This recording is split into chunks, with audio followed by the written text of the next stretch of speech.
हैं।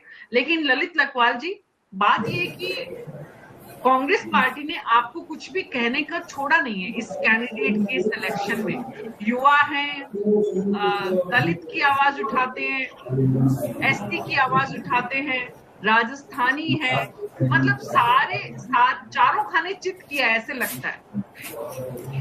जी मीना जी, इसमें बीजेपी को कहने के लिए कुछ नहीं छोड़ा, ऐसी तो कोई बात ही नहीं है।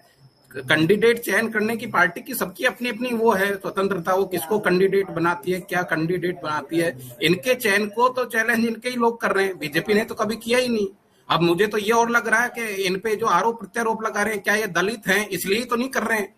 हो सकता है कांग्रेस के नेताओं की ये भी मानसिकता हो, ये दलित को फिर से क्यों दे दिया, तो इनकी मानसिकता उजागर होती है। मैंने कभी नीरज डांगी जी के लिए आपको एक बार भी ये नहीं बोला कि उनका चयन गलत है। कांग्रेस के लोग कह रहे हैं हमने हमारे दोनों प्रत्याशी जो दिए हैं संगठन के जुड़े हुए लोग दिए हैं।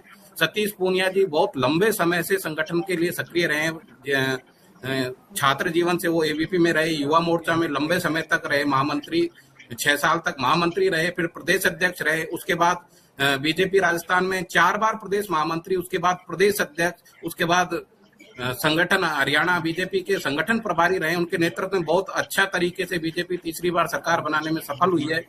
हमारे डॉक्टर अलका गुर्जर जी, जो कि मेरे विधानसभा क्षेत्र से आती है, बांदीकुई से, वो विधायक रही और संगठन में प्रदेश प्रवक्ता रही, प्रदेश उपाध्यक्ष रही, उसके बाद राष्ट्रीय सचिव और अभी दिल्ली की सह प्रभारी है। उनके ही नेतृत्व में ऐतिहासिक जीत हमने दिल्ली में दर्ज करी है। तो हमारे जो सिलेक्शन है वो संगठन के लोगों का किया है। अब कांग्रेस किसका सिलेक्शन क्या देख के करती है, क्या वो उनका निर्णय है। हमने कभी ये नहीं कहा कि उनका निर्णय गलत है। केवल आप कह रहे हैं कि चारों खाने चित, तो मेरी बात पूरी होने। नीरज जी तो 2020 में भी राज्यसभा में गए थे, तो 23 में क्यों कांग्रेस की हार हुई राजस्थान में। और अगर दलित इतना ही बड़ा चेहरा है, ऐसी सीट से ये उधर से 3 बार लड़ चुके हैं, तो वहां तीनों बार क्यों नहीं जीते।